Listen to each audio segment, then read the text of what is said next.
आकाशवाणी गोरखपुर से प्रादेशिक समाचार।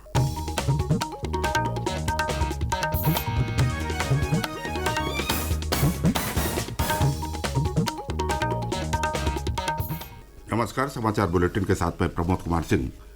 पहले मुख्य समाचार। आगरा लखनऊ एक्सप्रेस वे से लिंक होगा पूर्वांचल एक्सप्रेस वे, मुख्यमंत्री योगी आदित्यनाथ ने दिए निर्देश। वाराणसी के ज्ञानवापी परिसर के वैज्ञानिक सर्वे की रिपोर्ट जिला अदालत में दाखिल करने के लिए एएसआई ने मांगा 15 दिन का समय। जिला अदालत में आज होगी सुनवाई। ग्राउंड ब्रेकिंग समारोह में 15 लाख करोड़ रुपए की औद्योगिक परियोजनाओं को जमीन पर उतारने की तैयारी, मुख्यमंत्री ने की समीक्षा। और सूर्योपासना का महापर्व छठ शुरू, व्रती आज करेंगे खरना, मुख्यमंत्री योगी आदित्यनाथ ने छठ पर्व पर स्वच्छता और सुरक्षा के आवश्यक प्रबंध करने के दिए निर्देश।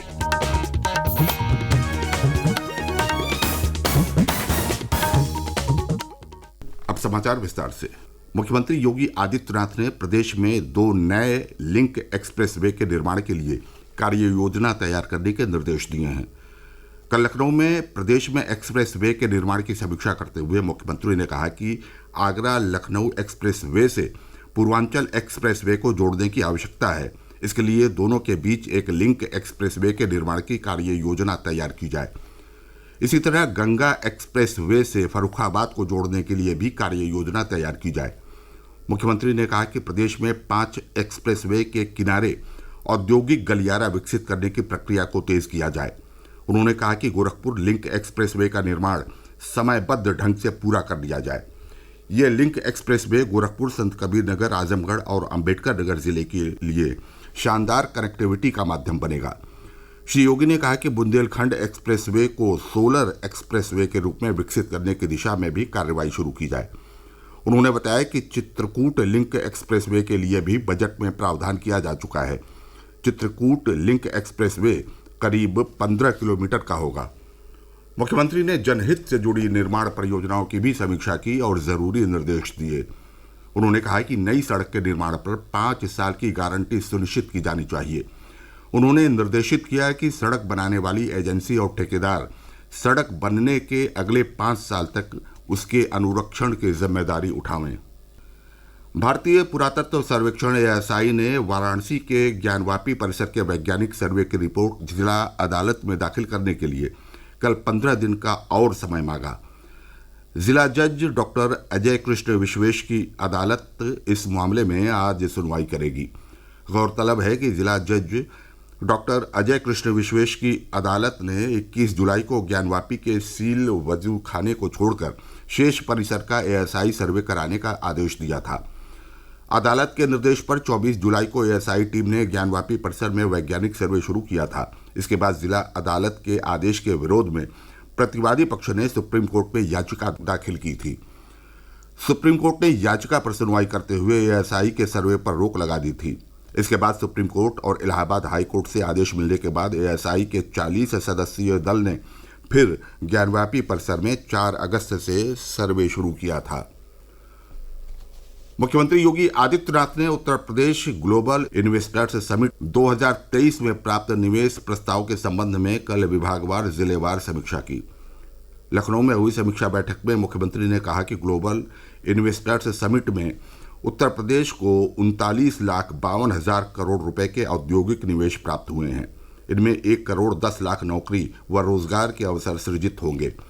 उन्होंने अधिकारियों से कहा कि निवेश प्रस्ताव को धरातल पर उतारने के लिए निवेशकों से लगातार संवाद व संपर्क बनाए रखें। मुख्यमंत्री ने कहा कि कम से कम 15 लाख करोड़ रुपए की औद्योगिक परियोजनाओं के साथ ग्राउंड ब्रेकिंग समारोह का आयोजन होना चाहिए। केंद्रीय भारी उद्योग मंत्री डॉक्टर महेंद्र नाथ पांडेय ने कल शाम चंदौली जिले में प्रधानमंत्री मत्स्य संपदा योजना के अंतर्गत नवीन मंडी स्थित निर्माणाधीन अल्ट्रा मॉडर्न फिश मंडी का निरीक्षण किया। इस दौरान केंद्रीय मंत्री ने बताया कि अल्ट्रा मॉडर्न फिश मंडी के कॉन्फ्रेंस हॉल में समय समय पर मत्स्य पालकों को मछली पालन से संबंधित जानकारियां दी जाएंगी और नई तकनीकों के बारे में भी बताया जाएगा। इस अल्ट्रा मॉडर्न बिल्डिंग में मछली बाजार से संबंधित अन्य कई सुविधाएं उपलब्ध होंगी। उन्होंने कहा कि इस फिश मंडी के बनने से यहाँ मछली के निर्यात की संभावना बढ़ेगी और इस कारोबार से जुड़े लोगों के आय में भी बढ़ोतरी होगी। केंद्रीय मंत्री ने नौबतपुर में निर्माणाधीन बाबा कीनाराम मेडिकल कॉलेज का भी निरीक्षण किया। प्रादेशिक समाचार आप आकाशवाणी गोरखपुर से सुन रहे हैं। 4 दिवसीय सूर्योपासना का महापर्व सूर्य षष्ठी यानी छठ कल नहाय खाए के साथ शुरू हो गया। छठ व्रती आज शाम खरना पूजन करेंगे। कल निर्जल उपवास करते हुए छठ व्रती अस्तांचलगामी भगवान सूर्य को अर्घ्य देंगे और अगले दिन यानी 20 नवंबर को उगते हुए भगवान भास्कर को अर्घ्य देकर अपना व्रत संपन्न करेंगे। छठ पर्व को लेकर प्रदेश के सभी जिलों में, खासतौर से पूर्वी जिलों में विशेष उत्साह है। बाजार छठ पूजा की सामग्री से पटे हुए हैं। बाजारों में चहल पहल और भीड़ भाड़ है। उधर अर्घ्य देने के लिए नदियों, तालाबों और छठ पर्व के लिए अस्थायी रूप से बनाए गए पोखरों पर तैयारियां पूरी कर ली गई हैं। प्रदेश के मुख्यमंत्री योगी आदित्यनाथ ने छठ पर्व को स्वच्छता और सुरक्षा के मानक पर्व के रूप में आयोजित करने के लिए सभी आवश्यक प्रबंध करने के निर्देश दिए हैं। कल लखनऊ में इसे लेकर मुख्यमंत्री ने अधिकारियों के साथ एक महत्वपूर्ण बैठक की। मुख्यमंत्री ने कहा कि छठ महापर्व पर पूजा अनुष्ठान के दौरान पूरे प्रदेश में स्वच्छता का माहौल हो। इसके लिए पंचायती राज विभाग द्वारा विशेष प्रयास किए जाएं। लोगों की आस्था का पूरा सम्मान करते हुए ये सुनिश्चित किया जाए कि नदियां और जलाशय दूषित न हों। उन्होंने छठ पर्व पर सुरक्षा व्यवस्था की समीक्षा करते हुए अधिकारियों को निर्देश दिया कि घाटों व अन्य महत्वपूर्ण स्थलों पर सादी वर्दी में भी पुलिसकर्मियों की तैनाती की जाए। साथ ही यातायात प्रबंधन पर भी विशेष ध्यान दिया जाए। इस बीच छठ घाटों और सभी महत्वपूर्ण स्थानों पर साफ सफाई और रोशनी के साथ ही सुरक्षा के भी कड़े प्रबंध किए गए हैं। विभिन्न जिलों में नदी और तालाबों के किनारे एनडीआरएफ और पीएसी के साथ ही बड़ी संख्या में पुलिसकर्मी तैनात किए गए हैं।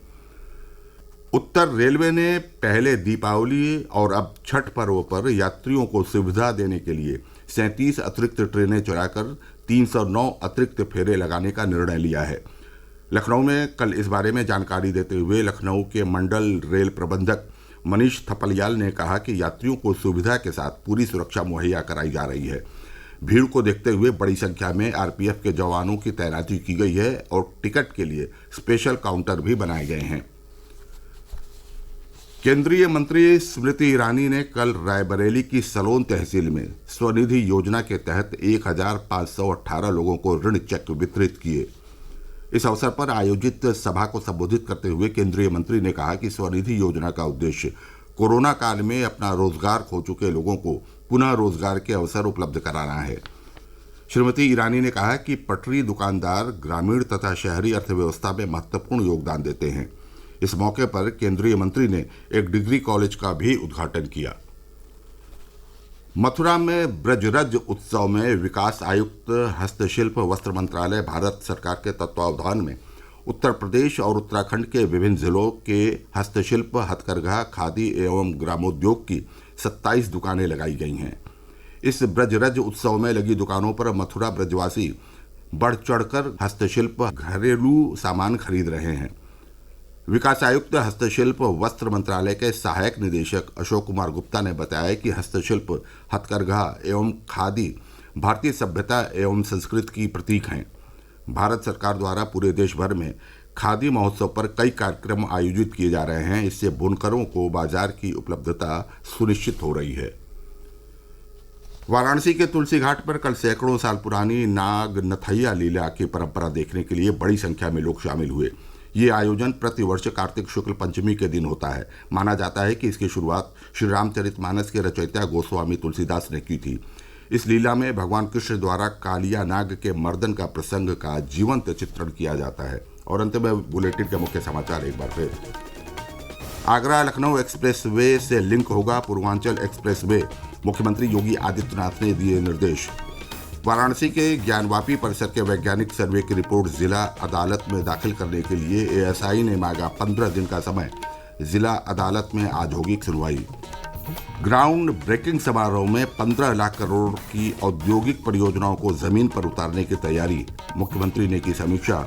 और सूर्योपासना का महापर्व छठ शुरू, व्रती आज करेंगे खरना। मुख्यमंत्री योगी आदित्यनाथ ने छठ पर्व पर स्वच्छता और सुरक्षा के आवश्यक प्रबंध करने के दिए निर्देश।